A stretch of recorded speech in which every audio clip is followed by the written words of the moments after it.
नमस्कार दोस्तों, मेरा नाम है राज के वर्मा और आप देख रहे हैं रिपोर्टर जी। अगर आपने रिपोर्टर जी चैनल को अभी तक सब्सक्राइब नहीं किया तो सबसे पहले चैनल को सब्सक्राइब जरूर करें, लाइक और कमेंट्स करना बिल्कुल ना भूलें। रियल एस्टेट कंपनियों का फोकस इन दिनों अफोर्डेबल हाउसिंग की जगह प्रीमियम और लग्जरी हाउसिंग हो चुका है। ऐसे में सस्ते घर की उम्मीद पाने वाले लोगों के लिए घर का सपना दूर हो गया है। एक तो महंगा घर, उस पर महंगा होम लोन और उस पर टैक्स की मार। ऐसे में घर का सपना देख रहे लोगों की उम्मीदें मोदी सरकार के तीसरे कार्यकाल के दूसरे बजट से बहुत ज्यादा बढ़ गई है, क्योंकि देश की बड़ी आबादी और संभावित घर खरीदारों के लिए अफोर्डेबिलिटी और सस्ता घर मिलना सबसे बड़ी चुनौती बनी हुई है। ऐसे में रियल एस्टेट सेक्टर से जुड़े हुए दिग्गजों ने वित्त मंत्री को इस सेक्टर को लेकर अपनी मांगों की एक लंबी फहरिस्त सौंपी है।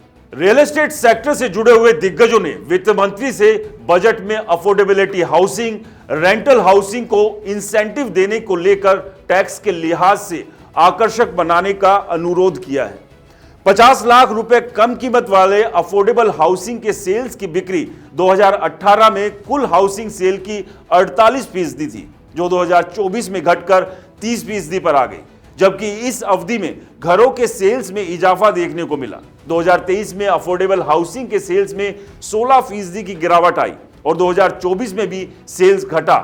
इस सेगमेंट में घर खरीदकर रेजिडेंशियल प्राइस में बढ़ोतरी से लेकर हाई कॉस्ट ऑफ लिविंग यानी महंगे जीवन यापन से प्रभावित हुए।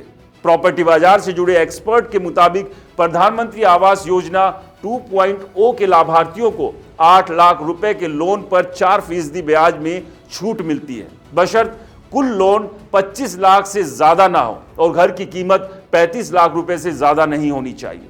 लेकिन मेट्रो शहरों में यह लिमिट मायने नहीं रखती है। ऐसे में वित्त मंत्री को मेट्रो शहरों के लिए घर के वैल्यू की कीमत की लिमिट को बढ़ाकर 50 लाख रुपए करने की मांग की गई है।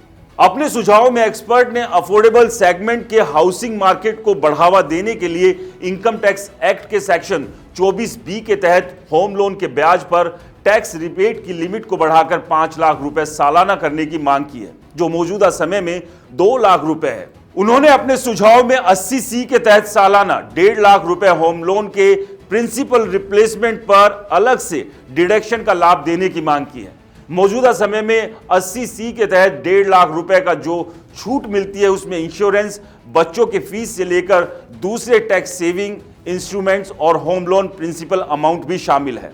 तो वहीं इनकम टैक्स एक्ट के सेक्शन 54 के तहत मौजूदा घर बेचने पर होने वाले लॉन्ग टर्म कैपिटल गेन्स का इस्तेमाल नई प्रॉपर्टी के खरीदने या बनाने में किया जा सकता है। अंडर कंस्ट्रक्शन घर में निवेश कर टैक्स छूट हासिल करने के लिए पुराने घर के बेचने की तारीख से 3 साल के भीतर अंडर कंस्ट्रक्शन घर का बनना जरूरी है, तभी long term capital gains claim किया जा सकता है। हाउसिंग प्रोजेक्ट के पूरा होने में 3 साल से ज्यादा का समय लगता है। इससे अंडर कंस्ट्रक्शन प्रॉपर्टीज पर कैपिटल गेन के सेटिंग ऑफ में घर खरीदारों को दिक्कत आती है। ऐसे में प्रॉपर्टी से जुड़े हुए एक्सपर्ट मांग कर रहे हैं कि कंस्ट्रक्शन प्रॉपर्टी को पूरा होने की समय सीमा को मौजूदा 3 के बजाय 5 साल कर दिया जाए। सेक्शन 54 में कहा गया है कि long term capital gains benefit पाने के लिए पुरानी संपत्ति की सेल से 1 साल पहले या 2 साल बाद नई हाउसिंग प्रॉपर्टी का खरीदना जरूरी है। मौजूदा संपत्ति की सेल से पहले नई संपत्ति खरीदने के मामले में भी मानदंड को 2 साल कर दिया जाना चाहिए। तो ये तमाम मांगे प्रॉपर्टी से जुड़े हुए दिग्गजों ने वित्त मंत्री के सामने रखी है। अगर इन मांगों को इस बार आने वाले बजट में मान लिया जाता है तो आप समझिए कि अफोर्डेबल हाउस यानी कि आम आदमी को घर खरीदना आसान हो जाएगा। इसको लेकर आपकी क्या राय है, हमें कमेंट्स कर जरूर बताएं। रिपोर्टर जी चैनल को सब्सक्राइब नहीं किया तो दोस्तों चैनल को सब्सक्राइब करना ना भूलें। नमस्कार।